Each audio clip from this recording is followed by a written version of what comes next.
Hey guys, welcome back to the बुलवन stock. Shubham this side से भी रजिस्टर रिसर्च एनालिस्ट। देखिए, पिछले दिनों मेरे वीडियो के नीचे एक कमेंट आता है कि आप जो ये हमारे साथ स्टडी पर्पस के लिए जो कंपनी शेयर करते हो, जिन्हें आप कहते हो कि ब्रेकआउट के बाद रिव्यू करना, एक्चुअल में क्या है, ब्रेकआउट करती भी है या नहीं करती? अगर करती है तो इनमें से कितनी कंपनीज है तो ब्रेकआउट करती है, और अगर ब्रेकआउट हो जाता है तो उसके बाद इनमें क्या रिएक्शंस होते हैं, तो वो सीखना चाहते हैं। तो ये कमेंट मुझे बहुत अच्छा लगा और मैं इसको पढ़ के बड़ा खुश हुआ, क्योंकि as the SEBI registered RA मुझे तो देखिए शीट मेंटेन करनी पड़ती है जो आपकी स्क्रीन पे चल रही है।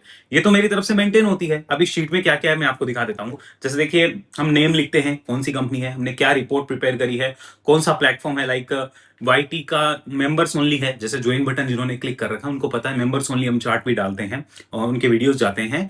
हर 10 दिन में एक वीडियो में डालने की कोशिश करता हूं। और वाईटी है मतलब मनी मैटर्स जो चैनल है उसका क्या है।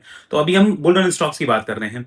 कौन से प्राइस पे हमने जो वो चार्ट शेयर किया था, उसका ब्रेकआउट जोन हमने क्या बताया। हमारे लिए जो जोन है, जनरली हम ये मानते हैं कि ब्रेकआउट के बाद कंपनी जो है वो 10 to 25% का मूव लेती है, अगर ब्रेकआउट सही है तो। हमारा ऐसा मानना है, लेकिन ये गारंटी नहीं है। देखिए, रिस्क हमेशा रहेगा मार्केट में, बट अगर वो उस जोन के पास जाती है, मानो 10-12% भी गई, तो एक तरीके से उसने अपॉर्चुनिटी दी है बुल को कि आप इसको देख के आराम से काम कर सकते थे। उसने बुल्स को अपॉर्चुनिटी दी है। आपको और मुझे दी हो ना नहीं दी, वो अलग बात है, क्योंकि हर एक चीज डिपेंड करेगी आपके माइंडसेट और रिस्क एपेटाइट के ऊपर। फिर उसके लिए सपोर्ट क्या रहेगा, होल्डिंग टाइम क्या रहता है, और साथ में रिजल्ट्स जो हैं वो क्या रहे हैं। तो हम सारा जो है वो चीजें देखते हैं और उसको समझते हैं। अब स्विंग ट्रेडिंग में आपको क्या दिक्कत आती है, वो भी इस वीडियो का टॉपिक रहने वाला है।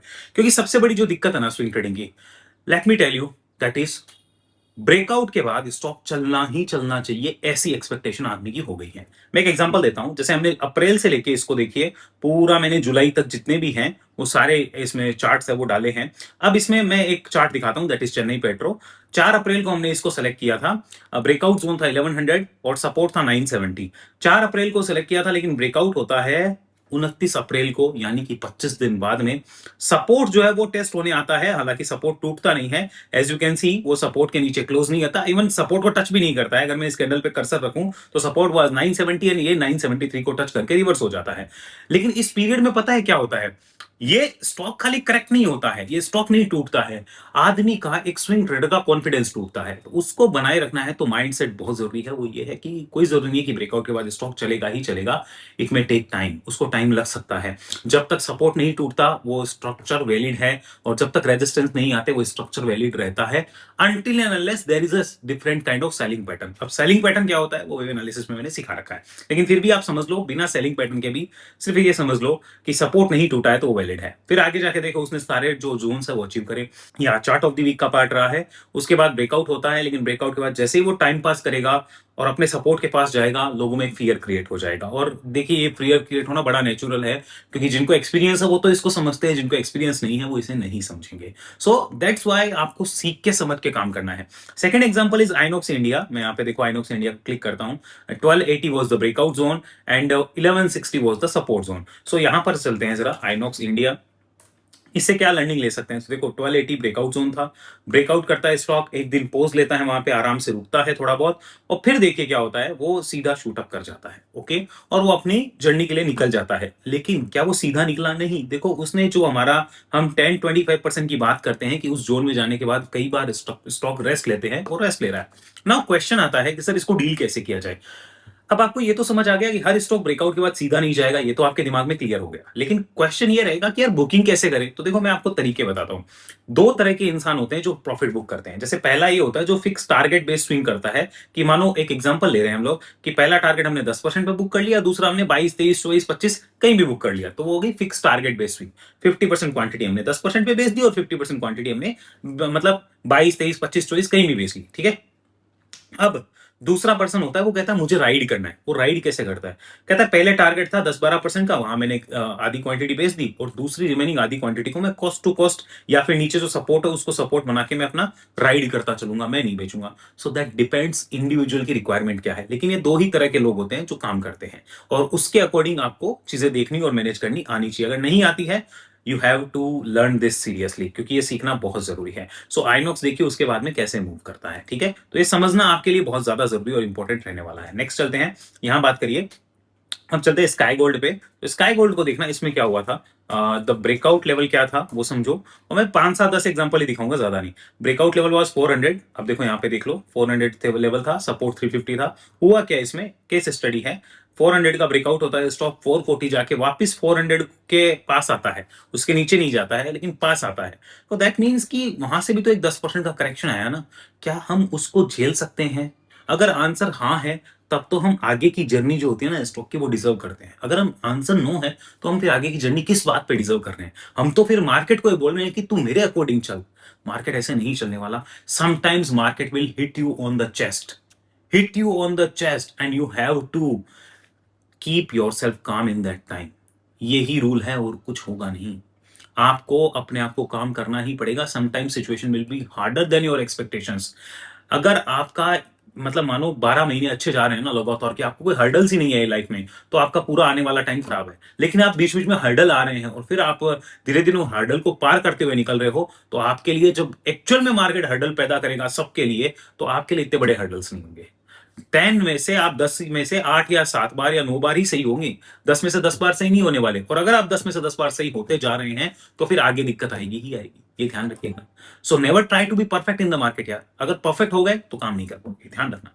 उसमें देखो फिर किस तरीके से वो गया और कितना गजब कम होगा ना। Next VTL. वीटीएल में देखो क्या हुआ था, सिर्फ केस स्टडी के लिए समझो। वीटीएल में इंपॉर्टेंट रेजिस्टेंस था 575 का, उसके ऊपर ये रेजिस्टेंस जोन थे दो वाले, और ये हमारा सपोर्ट था 575 के ऊपर। देखो वो रेजिस्टेंस की तरफ ही गया और अभी भी उस सपोर्ट को रेस्पेक्ट कर रहा है। आज तक तो इस सपोर्ट को कभी तोड़ा नहीं है। दैट्स द सपोर्ट, ये वाला सपोर्ट था, यहाँ था हमारा ब्रेकआउट जोन। तो आज तक तो कुछ हुआ नहीं, एकदम बढ़िया से बढ़िया इसने अपना जोन जो है ये वाला ये अचीव किया है। भले इसने पहला अचीव किया हो, लेकिन जोन अचीव हुआ है। ऐसे ही साउथ वेस्ट पिनेकल, उसमें देखो यहाँ पे सपोर्ट हिट हुआ है। तो हमने यहाँ पे पूरी सिचुएशन जो वो एक्सप्लेन कर रखी कि वो हिट है मतलब हिट है।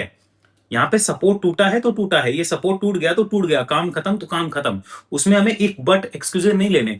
दूसरी सबसे बड़ी स्विंग ट्रेडिंग की मिस्टेक यही है कि हम लोग स्टॉप लॉसेस को या सपोर्ट को एक्सेप्ट नहीं करना चाहते। हम कहते हैं हम लॉन्ग टर्म रख लेंगे। अरे भाई क्यों? आपने जब लिया ही स्विंग के लिए, तो लॉन्ग टर्म कहां से आ गया बीच में? और अगर लॉन्ग टर्म ही रखना था तो फिर स्विंग क्यों करी थी? जब प्राइस आपके अकॉर्डिंग नहीं जा रहा है, तो आपको 10 12% का 8% का अगर लॉस लेने में दिक्कत है, तो आप स्विंग ट्रेडर किस बात के हो? अपने आप से पूछिए। सोचिए, किसी ने यहां पर भी ऐसे ही सोचा होगा जब ये स्टॉक गिर रहा था कि चलो मैं लॉन्ग टर्म रख लेता हूं। फिर देखिए उसमें क्या हुआ, कितने सालों का वेट हो गया, कितना बड़ा प्राइस करेक्शन हो गया। So you can do anything like that. Discipline is necessary, discipline is must. अगर वो नहीं है तो फिर भाई आपको रेस्ट करवा देगा मार्केट। नेक्स्ट चलते हैं डाटा पैटर्न। आओ डाटा पैटर्न को देखो, इसको समझो। इसमें क्या हुआ था, 3600 was the breakout zone and 318580 was the support zone. यहाँ पे आप लिखा हुआ देख भी सकते हो, वैसे सारी डिटेल्स हैं यहाँ पे।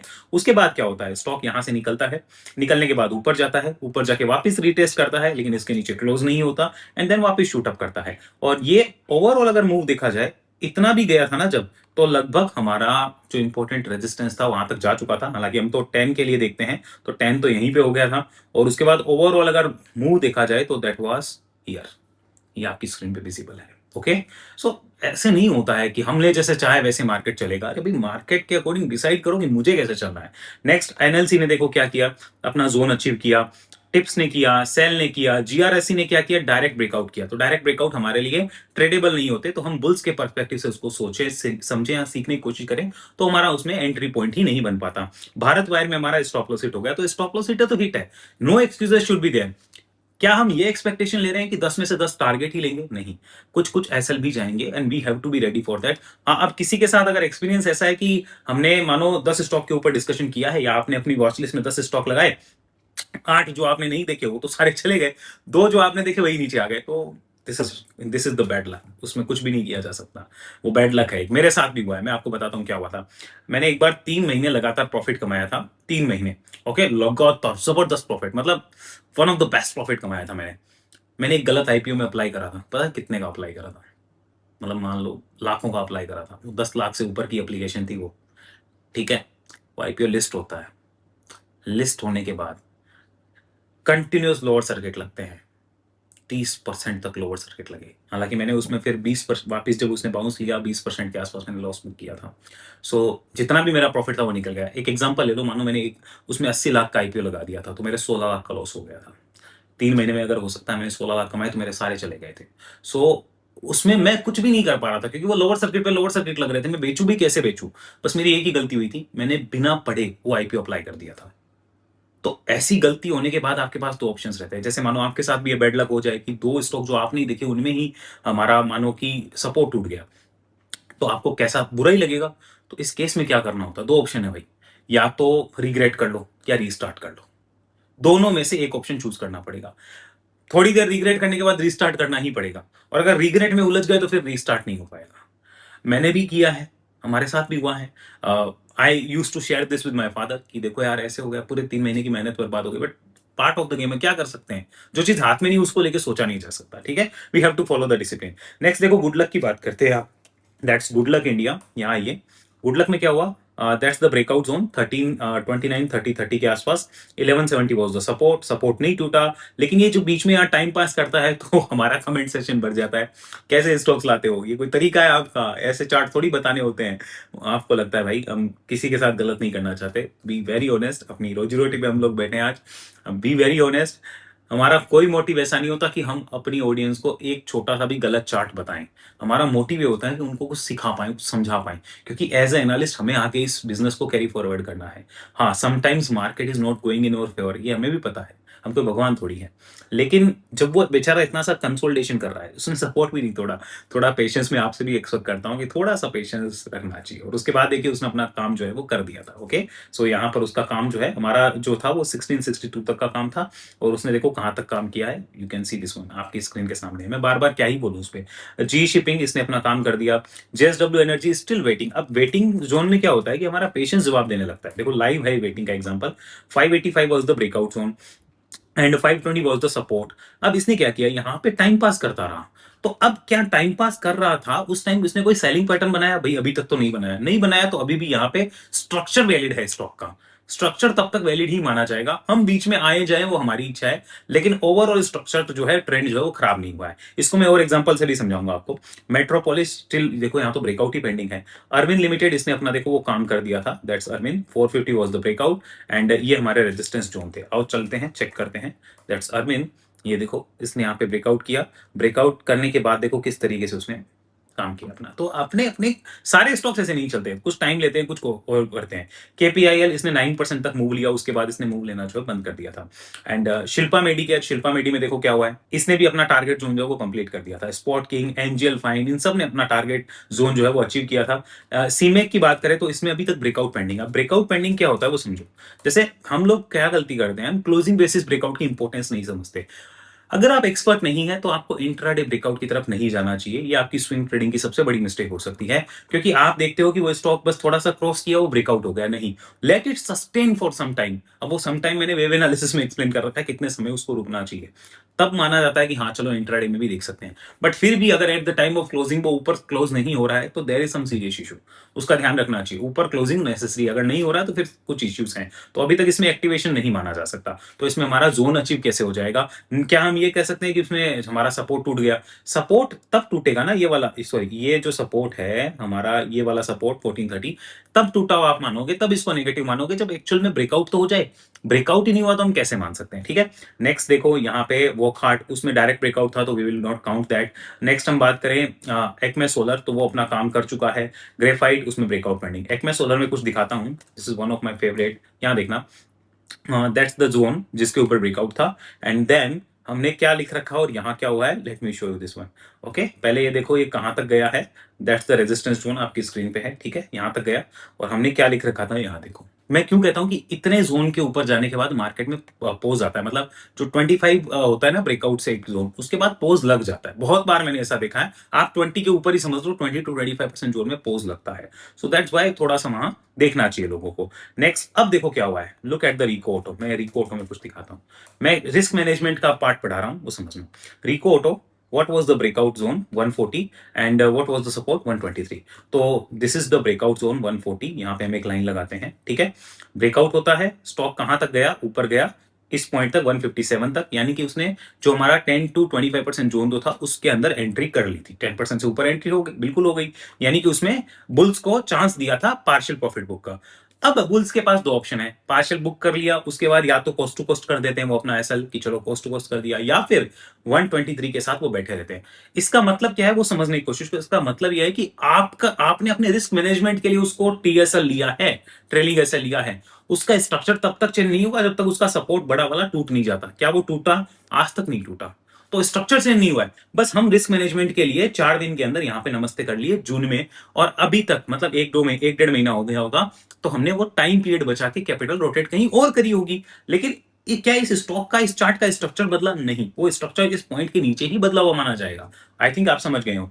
उसके बाद हिमाद्री किम्स, अरे हिमाद्री को लेकर तो मुझे बहुत परेशान किया है, बहुत परेशान किया था। आप ऐसे हो, आप वैसे हो, अरे भाई क्यों मैं ऐसा आएगा, मुझे क्या मतलब है किसी को गलत बता के कुछ। तो स्टडी शेयर करता हूँ ना यार, कोई अपराध थोड़ी कर देते हैं हम लोग। That's the breakout zone. Breakout होता है जून में, उसके बाद में देखो पूरा यहाँ पे टाइम पास होता है, सपोर्ट नहीं टूटता, देन वापस वो स्टॉक सिर्फ 5-7 दिन के अंदर अपना काम जो है वो कर देता है। And look at the move. तो किसी को नहीं पड़ी यार कि आपको गलत बताया जाए, लेकिन पेशेंस बहुत ही जरूरी है। और ब्रेकआउट के बाद सीधा ऊपर जाएगा ही जाएगा ऐसा सोचना बहुत बड़ी स्विंग ट्रेडिंग की मिस्टेक है, बहुत बड़ी मिस्टेक होगी। तो स्विंग ट्रेडिंग में ये मिस्टेक बिल्कुल मत करो। नेक्स्ट सीगल, ये देखो अपना सपोर्ट तोड़ चुका है। जय भारत मारुति ये अपना जोन अचीव कर चुका। कैरिसिल इट इज स्टिल वेटिंग। कैरिसिल क्या कर रहा है वो देखो, बड़ा इंटरेस्टिंग है देखना यार। कैरिसिल क्या कर रहा है? Just doing the time pass, ठीक है कोई दिक्कत नहीं है, सपोर्ट तो नहीं टूटा ना, टाइम पास कर सकता है, उसका हक है यार टाइम पास करना, हर कोई हमारे अकॉर्डिंग थोड़ी चलेगा। Sanghvi Movers zone achieve. Shyam Metalics waiting. Likhitha 3 रुपए से रह गया था, वेटिंग चल रहा है। तो ये सारे जो है उसमें देखो यहाँ पर भी एक सपोर्ट टूटा है प्रीमियर एक्सप्लोसिव में। नाउ डिलीवरी, उसमें भी वेटिंग चल रहा है, अभी तक ये सपोर्ट नहीं टूटता तब तक ओके है। अभी रिसेंट के अगर आप देखोगे ना तो इतने सारे देखो पेंडिंग चल रहे हैं। सिर्फ जुलाई में एक हुआ है उज्जीवन के अंदर अभी तक जोन अचीव हुआ है, बाकी सारे वेटिंग है। और इसमें से डन कितने में हो गए, ब्रेकआउट डन किस में हो गया? कैप्लिन में ब्रेकआउट डन हो गया है, एंड कर्नाटका बैंक में हो गया, चेन्नई में हो गया, गैब्रियल में ब्रेकआउट डन हो गया, लालपेट में हो गया, कॉन्फिडेंस में हो गया, एसओटीएल में वेटिंग चल रहा है, पेंडिंग है। तो जहां जहां वेटिंग है मतलब क्या है कि ब्रेकआउट तो हो गया है लेकिन जोन ऊपर की तरफ नहीं आया, ना नीचे का सपोर्ट टूटा है। तो ये सारी जो आप लिस्ट है ना, अगर इसको स्टडी करना चाहो यहाँ पे कॉपी कर सकते हो, but this is not a recommendation at all in any way और इन एनी मैनर, इसका ध्यान रखना। एंड मैं फिर से एक चीज कहूंगा, मार्केट में सबसे बड़ी की जो है ना आपकी, वो आपका पेशेंस है। आप देखो स्विंग ट्रेडिंग करो तो कुछ एनालिसिस करो, जैसे क्या एनालिसिस करनी है, आप देख लो कि ब्रेकआउट रियल है या नहीं है। दूसरी चीज फिर ये देख लो बाय जोन क्या होगा। तीसरा ये देखो कि स्टॉप लॉस क्या होगा। चौथा ये देखो टारगेट क्या होगा। पांचवा ये देखो कि प्रॉफिट बुकिंग कैसे करनी है। प्रॉफिट बुकिंग के दो रूल्स होते हैं, या तो आप टारगेट बेस्ड प्रॉफिट बुकिंग करो कि पहला 10% और दूसरा 20%, 25%, जो भी एज एग्जाम्पल। दूसरा तरीका होता है कि मैंने प्रॉफिट बुक करना ही नहीं है, मुझे तो खाली राइड करना है ट्रेंड को, दैट इज योर चॉइस। तीसरा एक और हो सकता है कि हाफ बुक कर लेता हूँ, हाफ को राइड कर लेता हूँ। वो इंडिविजुअल की चॉइस पे है कि कौन कितना रिस्क झेल सकता है। एक एग्जांपल लेते हैं, एक कंपनी 1,000 रुपए की ब्रेकआउट करती है, कुछ भी इसमें से आप नाम ले लो, वो ब्रेकआउट करती है। ब्रेकआउट के बाद उसका मानो कि जो रेजिस्टेंस है वो 1100 और 1250 है, ठीक है। सपोर्ट है 900। अब वो स्टॉक 1,000 से चला गया 1150, 1150 से वापिस 1,000 आ गया। तो कईयों से जला जाएगा, कईयों से नहीं जला जाएगा। तो इसलिए ही तो कहा जाए ना कि 1,000 वाला अगर 1150 गया है, सो देयर इज रफली 15% मूव ना। तो जिससे नहीं झेला जाए वो पूरा बुक करो, जिससे झेला जाए आधा बुक करो, जिससे बिल्कुल ही नहीं झेला जाए वो तो अपने अकॉर्डिंग देख ही सकता है चीजों को। तो इस तरीके से चीजें जो है वो मैनेज होती है। आई होप आप समझ पा रहे हैं। सो इस वीडियो से आपको एक क्लियर हो गया होगा कि आपको क्या क्या दिक्कतें आती है। और ये कमेंट जो मुझे मिला था, मुझे अब उम्मीद है कि आपको सबको पता चल गया है कि क्या होता है क्या नहीं। और ट्रांसपेरेंसी से हमें हर चीज मेंटेन करनी पड़ती है। ये कोई, मैं आपको फिर कह रहा हूं कि हमारे लिए कंप्लायंस बहुत ज्यादा होते हैं और हमें कंप्लायंस मेंटेन करने पड़ते हैं। तो ये कंप्लायंस का पार्ट है हमारे लिए, जो हमारी टीम ये पूरी शीट मेंटेन करके रखती है। ये तो कुछ भी नहीं है, अगर मैं यहाँ से शीट दिखाने लगूँ तो बहुत बड़ी है, जहां अगर मैं एक स्टॉक के ऊपर कुछ भी बोलता हूँ तो वो हमारी शीट में जाता ही जाता है, वो मेंटेन होती ही होती है। तो ये प्रॉपर शीट है आपकी स्क्रीन के सामने, आप देखना चाहो देख सकते हो। अब क्वेश्चन ये आएगा सर सीखे कहाँ से? तो देखो मैंने अपनी वेबसाइट पे बार बार आपको बता रखा है, आप मेरी वेबसाइट पे जा सकते हैं। चलिए मैं आपको लेके चलता हूँ यहाँ पर, have a look, this is the website. यहाँ पे चलते हैं एंड इस पे आप देखिए, ये हमारी वेबसाइट है और यहाँ पर ये वेब एनालिसिस आपको लर्निंग प्रोग्राम मिल जाएगा। कंप्लीट ज्वाइन करिए, ज्वाइन करने के बाद आप मुझसे बात करना 2 महीने बाद कि यार कैसा लग रहा है आपको। आप खुद कहेंगे कि चीज़ें बदल गई हैं। अगर आप पूरा ज्वाइन नहीं कर सकते, खाली स्ट्रेटेजीज देखना चाहते हैं, तो मैं आपको बता देता हूँ अभी के मार्केट में आप जो जो स्ट्रेटेजीज देख सकते हैं वो सारी यहाँ अवेलेबल है। खासकर ऑल टाइम हाई ब्रेकआउट आपको देखना चाहिए, सीखना चाहिए। अनदर चीज आपको ईएमए बेस जो है लॉन्ग टर्म थ्योरी वो देखनी चाहिए, और कंसोलिडेशन, ये तीन अभी सबसे इंपॉर्टेंट है। वैसे तो मल्टी और या ब्रेकआउट बहुत इंपॉर्टेंट है, लेकिन अभी मल्टी या ब्रेकआउट दिख नहीं रहे हैं इतने ज्यादा। बट आने वाले महीने, 2 महीने, 3 महीने में जैसे ही मार्केट सपोर्ट करेगा मल्टी ईयर वाला आएंगे।